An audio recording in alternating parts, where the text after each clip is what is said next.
Readings of Almighty God's Words. Exposing Antichrists. Item 10. They despise the truth, brazenly flout principles, and ignore the arrangements of God's house. Part 4. Consider and discern which of the previously mentioned manifestations of antichrists the following situation falls under. There was a leader who worked every day from dawn to dusk, appearing quite responsible. Yet he was seldom seen, giving the impression he was very busy with work and presumably not idle, seemingly paying the price to do his duty. Later, when there was work to be done in their living quarters and yard, we arranged for someone to guide them in the work. When we weren't around, he should have stepped up to help guide and be responsible for the work. He should have taken the initiative. Isn't this reasonable and appropriate? Should I always be there to oversee these domestic chores and tasks? Most of the time, these kinds of laborious tasks don't really touch upon the truth. People only have to work diligently, not engage in destructive actions, be compliant, and do what is asked. It's simple and easy to accomplish. Later, when the tasks in that area were essentially completed, but ongoing management was still needed, I handed the responsibility over to this leader. I told him to maintain the cleanliness of the area, ensuring that everything that needed maintenance was well cared for. There were mainly two things. First, keep all the fixed spaces and rooms inside and out clean and tidy. Second, take good care of the plants. For example, water the newly planted ones so they don't die. Prune them as necessary according to the season and their growth, and fertilize them when needed. Just these two tasks. Do you think that's a lot? Could it be tiring? These two tasks aren't much. One could finish them just by taking a post-meal stroll. Besides, don't you also have to take care of your own living environment? This is just how it is living as a human. These kinds of tasks are essential to normal human life. You need to manage your own living environment. If you don't, you're no different from animals. Could you still be called human then? Animals don't manage their surroundings. They don't have designated places for their bodily needs, nor do they have fixed places for eating and sleeping. Humans are superior to animals in this regard. Humans manage their environment, care about cleanliness, and have standards for their surroundings. So, my asking this of him wasn't excessive, right? After assigning these tasks, I left for another place, and the leader was supposed to carry out the specific work. One day, I went to check on how the environment was being managed, and along the way, I felt heartache, irritation, and anger. What do you think happened? What could cause these kinds of emotions? He didn't carry out God's commands and arrangements. Exactly. That's the only way to put it. He didn't implement them. During the period I was away, the weather wasn't particularly dry, but many of the newly planted saplings had yellowing leaves, some even falling off. What was infuriating was that the leaves of two famous flowering trees had turned from lush green to purplish red, almost yellowing. Does hearing this make you angry? Even more infuriating, the clean cement platform at the entrance was littered with baskets, plastic bags, trash, wood chips from completed work, nails, tools. Everything was scattered about, creating a dirty and disorderly mess. Who wouldn't be angry seeing such a scene? There's only one kind of person that wouldn't: those who amount to animals, with no standards or sensitivity to their surroundings, indifferent to smell, cleanliness, or comfort, and utterly unaware of what's good or bad. Anyone with normal humanity, who has standards for their environment and the ability to think, would be angered upon seeing such a condition.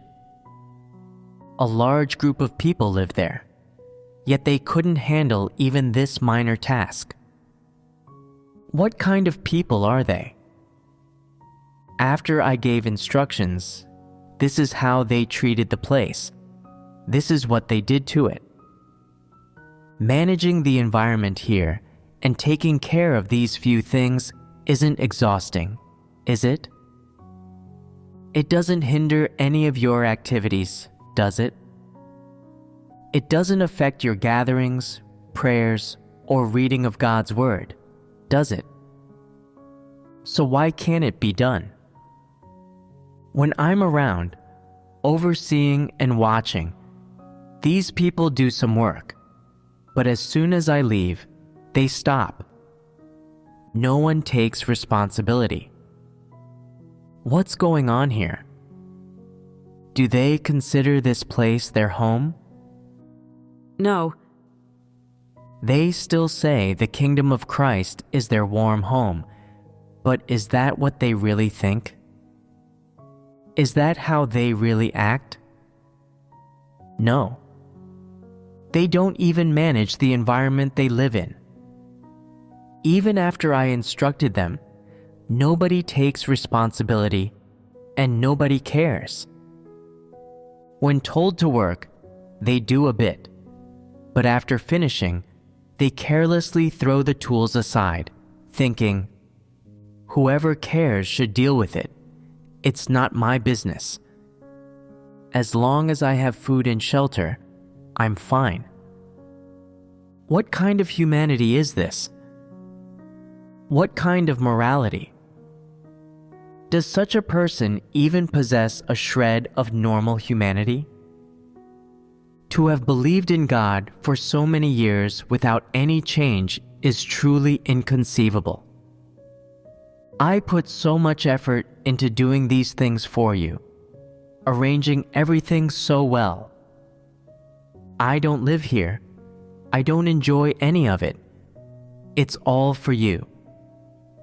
You don't need to be grateful. Just manage your own living environment, and that's fine. Why is it so hard to do? Later, I realized there was a reason for this behavior. People come to God's house, whether they have left their families and careers behind, or given up their studies and future prospects, to do their duty, not to be long-term workers for me. Why? They don't receive a penny, so why should they listen to me? Why should they manage the environment for me? Why should they expend this effort for me? This is how they think.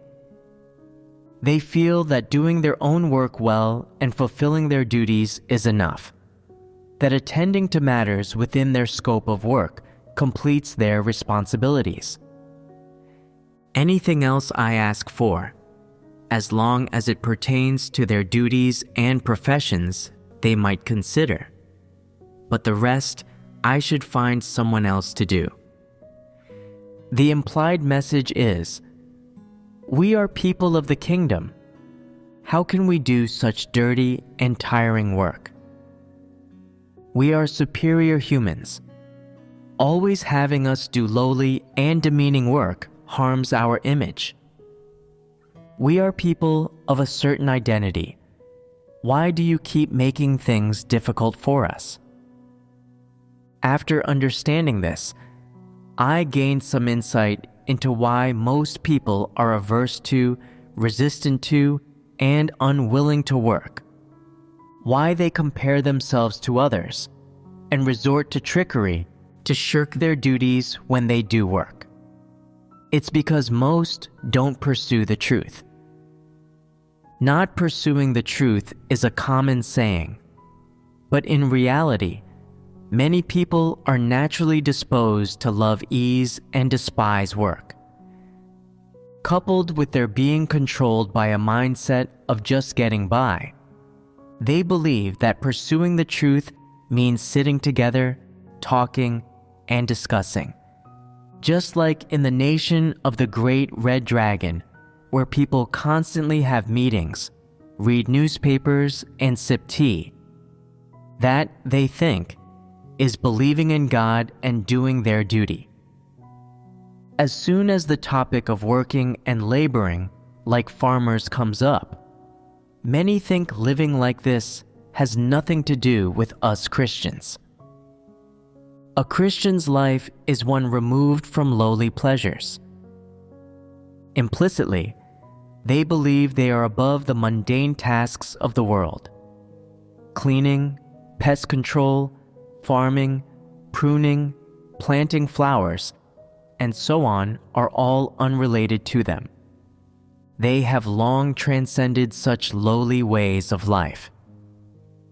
Isn't this the state of most people? Is this kind of state easy to rectify? Some people, when asked to learn to operate machinery, don't take it seriously and even deliberately misuse it, damaging the machine in just a few days. Newly bought machines are broken, and the cost of repair is not cheap. They think, "Didn't you ask me to learn? Now that I've broken the machine and there's no machine left, I have an excuse to rest, right? I don't have to work anymore, do I? You kept asking me to learn, and this is the result. Is this what you wanted to see?" The cost of repairing some machines is almost as much as buying new ones. Some people don't feel bad or guilty at all after making such mistakes. When you compare this with the previously mentioned notion of not spending a cent of God's house's money because it's an offering to God, which statement is spoken genuinely, and which behavior is the reality? They wreck the machinery, and the cost of a couple repairs is enough to buy a new machine. This wasteful behavior is the reality, while the statement about not squandering the offerings is false, deceitful, and misleading. Referring to the example discussed earlier, if we were to categorize it under the disposition or essence of an antichrist, which aspect of today's discussion would it relate to? Which aspect would it be listed under?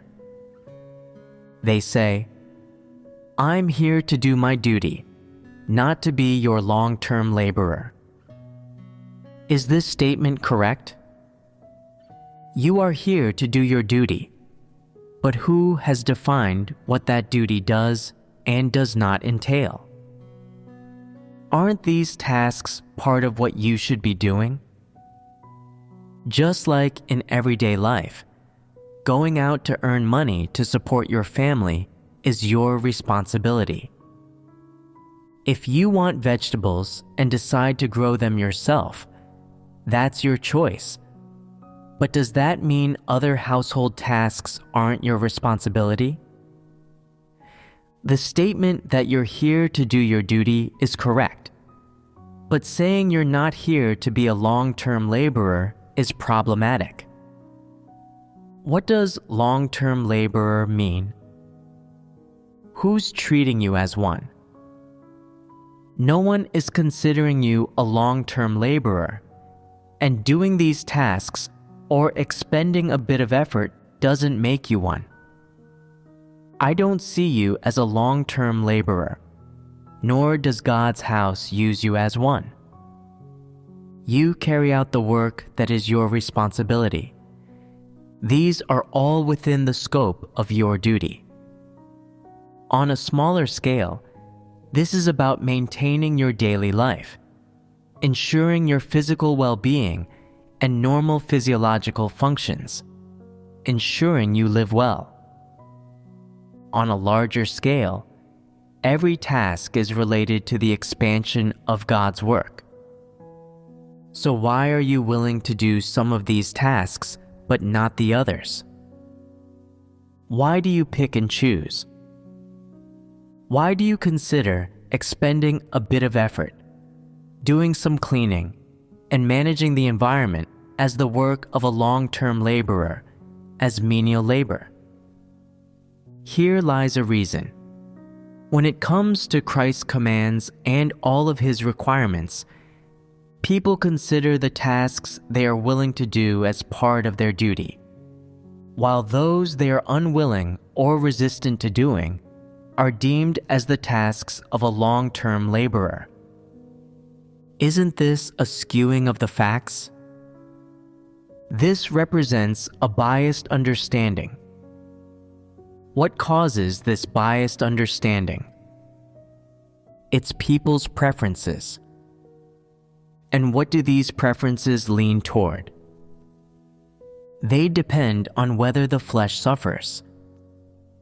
If the flesh can't enjoy comfort, if it endures hardship or fatigue, people become resistant.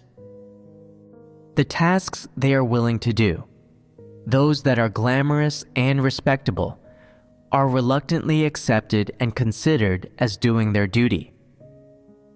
Can this attitude be categorized as opposing Christ? People firmly oppose and refuse to do tasks they are unwilling to do. No matter how well you argue, they simply refuse and oppose. Are these states and problems of people easy to resolve? It all depends on how much a person loves the truth. If someone doesn't love the truth at all and is averse to it, then they will never change. However, if you have the will to suffer, can rebel against the flesh, and possess genuine submission and an attitude of submission, then these issues can be easily turned around, right? In one's life, there's no such thing as not doing any work. Some people say, emperors in the past didn't do any work. Is that really true? Most emperors didn't spend all their days enjoying the palace life. Some started studying poetry and literature at a young age, working from dawn till dusk.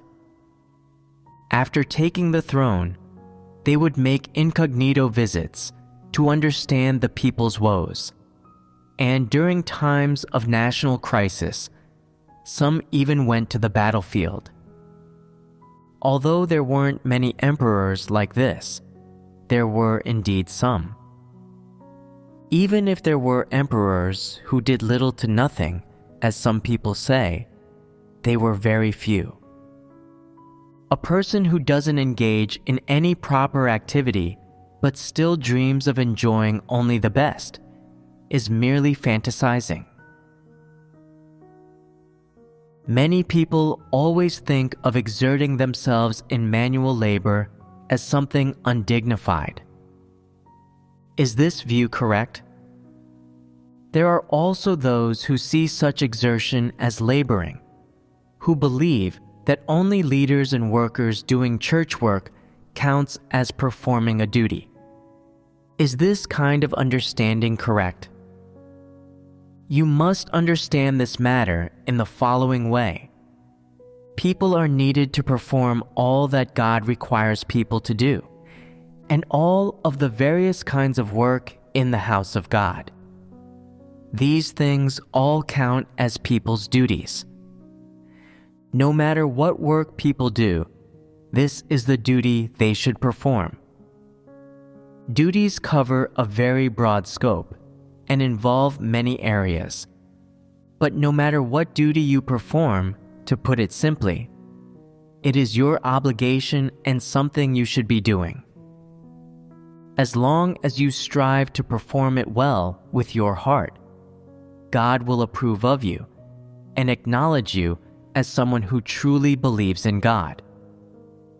No matter who you are, if you are always trying to avoid or hide from your duty, then there is a problem.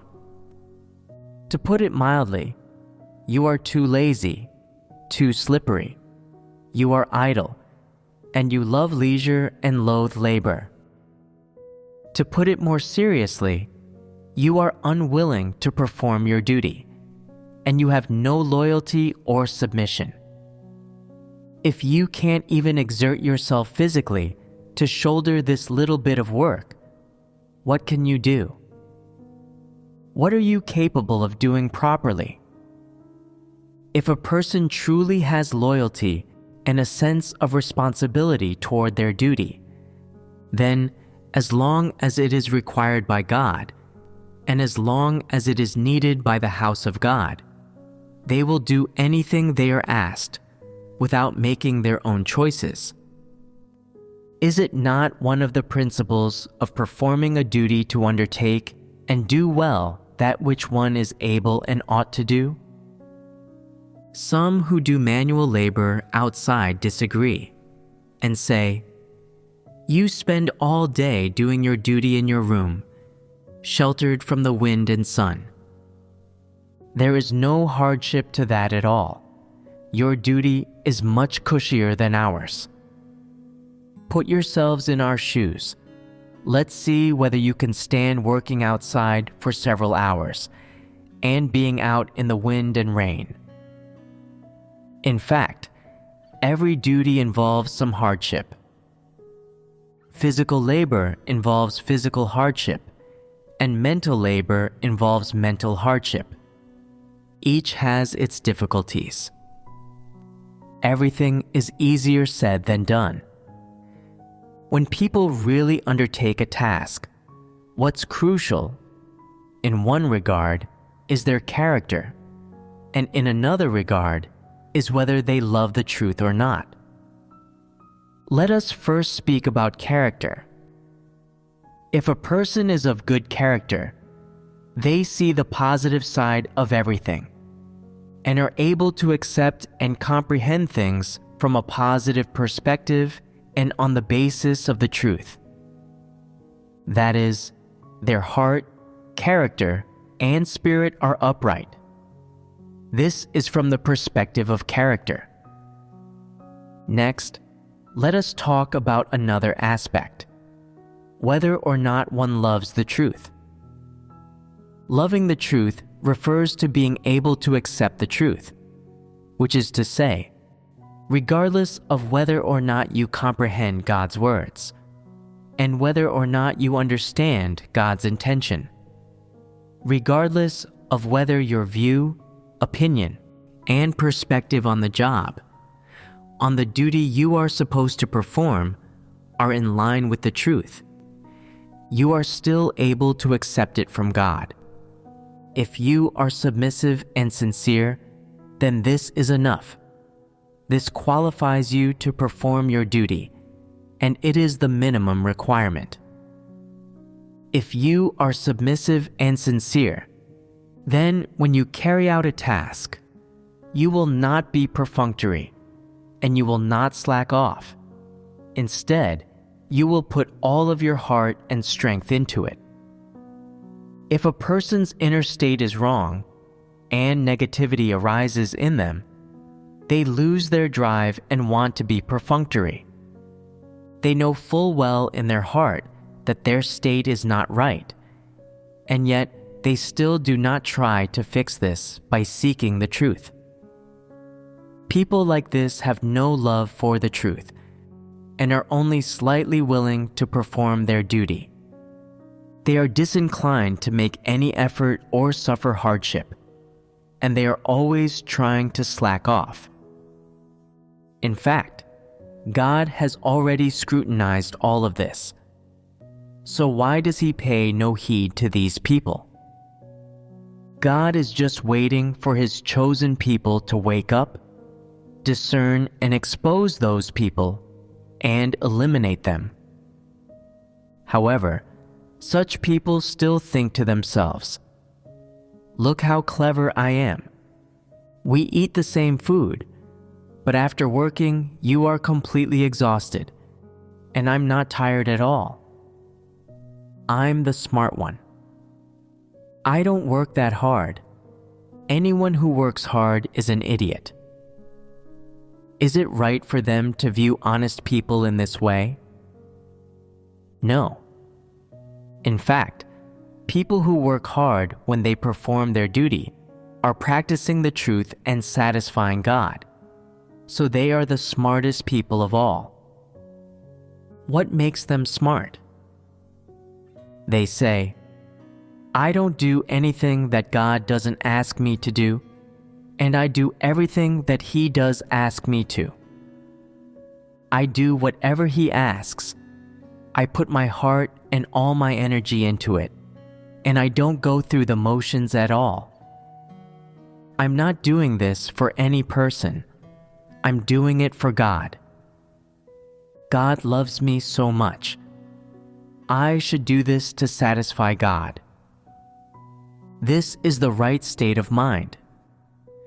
As a result, when the church cleanses people away, those who are slippery in performing their duty are all eliminated, while those honest people who accept God's scrutiny remain. The states of those honest people keep improving, and they are protected by God in all that befalls them. And what earns them this protection? It's because, in their hearts, they are honest. They don't fear hardship or exhaustion when they perform their duty, and they are not picky about anything that's handed over to them. They do not ask why. They just do as they are told. They obey, without conducting any investigations or analysis, or taking anything else into consideration.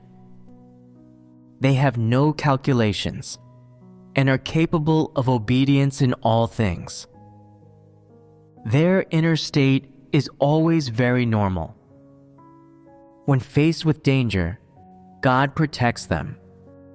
When illness or pestilence befalls them, God also protects them. And in the future, they will only enjoy blessings. Some people just can't see through this matter. When they see honest people willingly enduring hardship and exhaustion in performing their duty, they think these honest people are foolish. Tell me, is this foolishness? This is sincerity. This is true faith. Without true faith, there are many things that one can never really understand or explain. Only those who understand the truth, those who always live before God and have normal associations with Him, and those who truly submit to and genuinely fear God, know clearest in their hearts what's really going on. Why do they know while others don't? It comes from them gaining experience through practicing the truth and being honest people. This experience cannot be given by any person, nor can it be stolen or taken away by anyone. Isn't this a blessing? Such blessedness cannot be obtained by common people. And why is this so? It's because people are too deceitful and wicked. They fall short of honesty. They are unable to be honest people, and they lack genuine hearts. so what they receive is limited. As for antichrists, there's even less need to mention them. Based on their attitudes toward various matters, as well as their nature essence, and especially based on their attitude toward Christ, people like antichrists will never receive this blessing. Why is this? It's because their hearts are too wicked and cunning. They treat people differently depending on the person. They change their colors like a chameleon, and their thoughts are always in motion, not releasing the hawk until they've seen the hare, not being sincere toward God, having no submission toward Him, and only making transactions with Him. What is the consequence of such attitudes and essence? It is that, in any matter, they are unable to see through or understand the essence of various people and situations, as well as the truths involved in these situations. God's words are laid out before them, and they are educated, know how to read and analyze, have intellect, and know how to scrutinize, so why can't they understand? No matter how old they live to be, even if it's up to 80 years, they still won't understand. Why won't they understand? The most important reason is that their eyes have been blindfolded. Some people say, but we haven't seen their eyes get covered. It's their hearts that have been covered. What does being covered mean?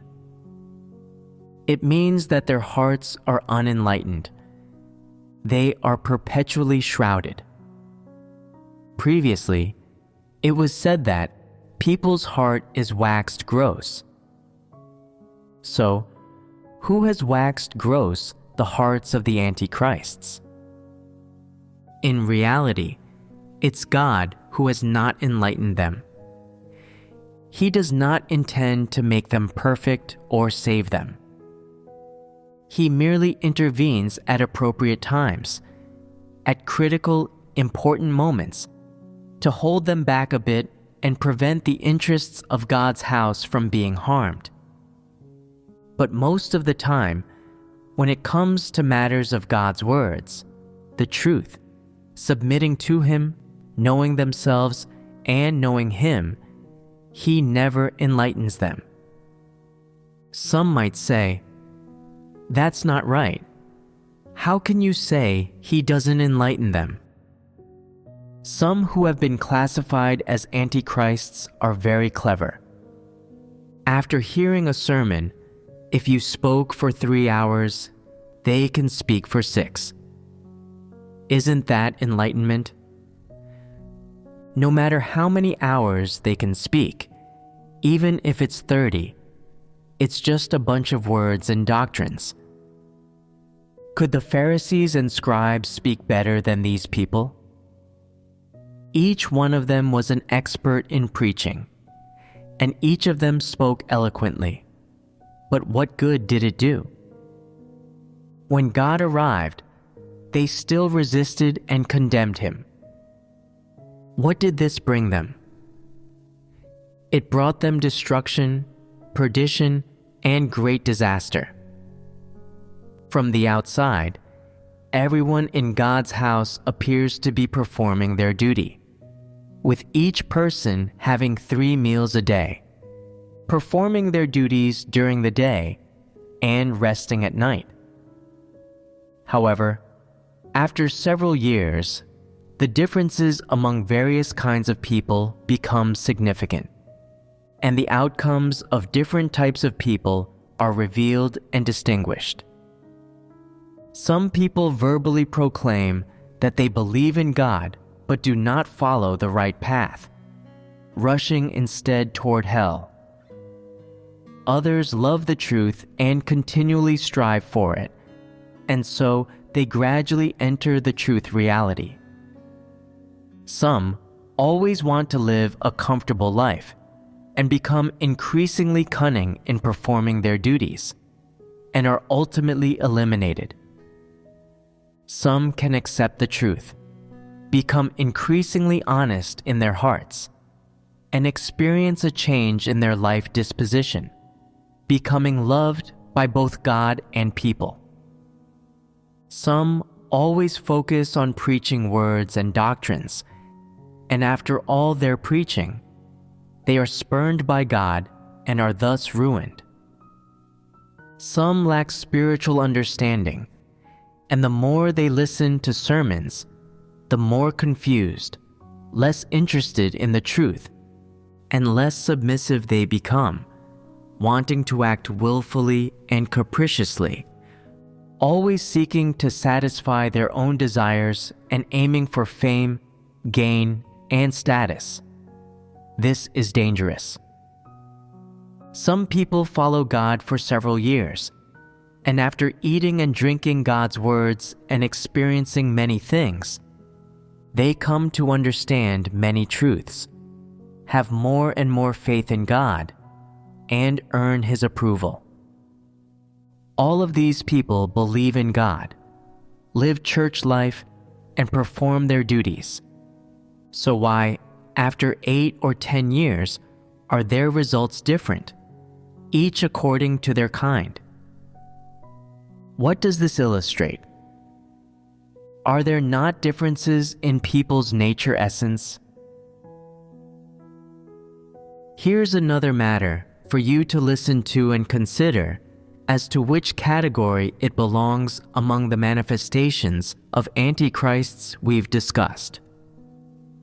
In some churches, there are clearly evil people acting tyrannically and unreasonably.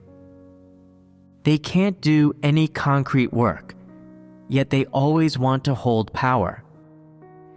In whatever work they undertake, they create disturbances and destruction and do not adhere to the principles, and in whichever things they do, they never want to pay the price, yet always want others to listen to them.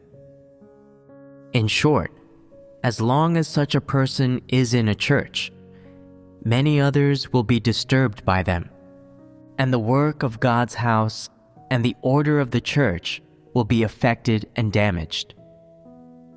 Although such people haven't committed any overt acts of great evil or harmed the brothers and sisters, when you look at their humanity, their essence, their viewpoints on various matters, as well as their attitudes toward the brothers and sisters, the work of God's house, and their own duties, they are purely among the ranks of the evil ones.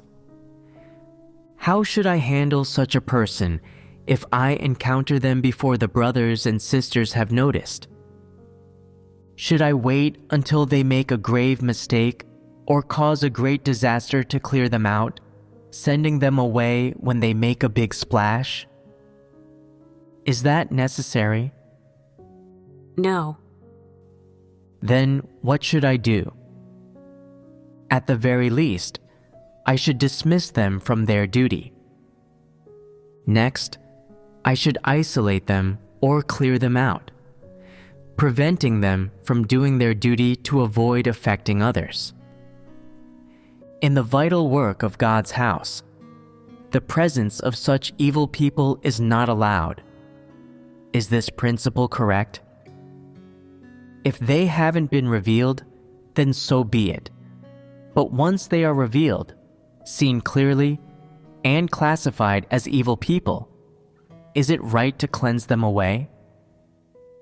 Some people might say, that won't work. You've seen through them, but others haven't. Cleansing them away will affect others. If you just cleanse them away because you've seen through them, won't it mean that you're making the decision alone? Is that really letting the truth hold power? We should gather and fellowship with the brothers and sisters, dissect with them, do ideological work on them, compile materials, and get everyone's approval before proceeding. you need to follow the procedures, and if you don't, aren't you violating the church's work arrangements? Wouldn't this be wrong? You yourself should first abide by the church's work arrangements. You can't sabotage them. Moreover, isn't everything, regardless of what it is, done out of consideration for the brothers and sisters? Since that's the case, then you need to make all the brothers and sisters fully aware of this and clear about this aspect of the truth. You can't leave them confused. You need to enable all the brothers and sisters to discern. If these procedures aren't followed, and I say to clear someone out, how would you proceed? You'd be at a loss, right? That you'd find yourselves jammed up proves that such viewpoints exist among you. What I'm talking about has happened.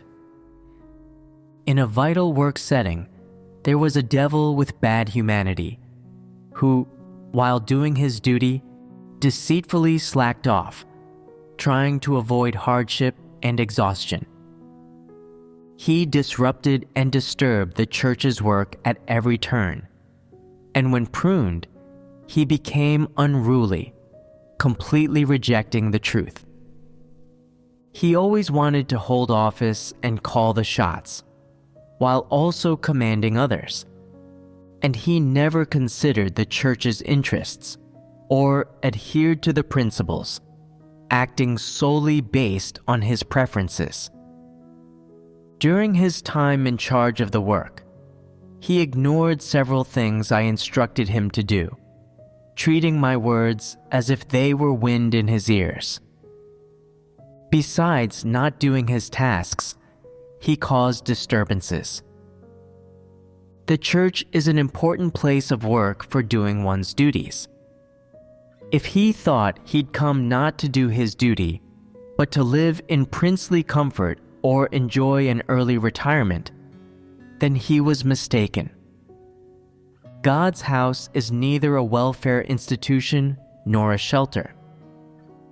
Such scum as this man are not any good wherever they go. They are never loyal in any of their duties, always being perfunctory and just drifting along aimlessly. So, I said to immediately clear him out. Would this have been easy to put into practice? However, for a certain type of person, even such a simple matter is difficult to implement. It was 3 months after I spoke up that this evil person was finally forcibly sent away. What was the reason for this? After I issued the command to clear this man out, the leader of that church began to implement the task. How did they implement it? They called a gathering for everyone to vote on the decision. After much discussion, the majority finally agreed to clear him out, but there was one vote against it, so the matter was put on hold. This leader said that they needed to work on the person who disagreed, to discuss with them and seek their consent. In the meantime, I asked twice if the man had been sent away, and the leader replied that he hadn't, that they were still gathering and summarizing materials. Behind my back, they also said, "So long as one person disagrees, we cannot clear him out." Their meaning in saying this was that they didn't want to clear this man out, so they found this absurd reason. In reality, they were tricking others. They were afraid of offending this man and didn't dare to clear him out. Finally, an ultimatum came from the above. This man must be sent away. If he doesn't go, then you must go. One of you has to leave. You choose.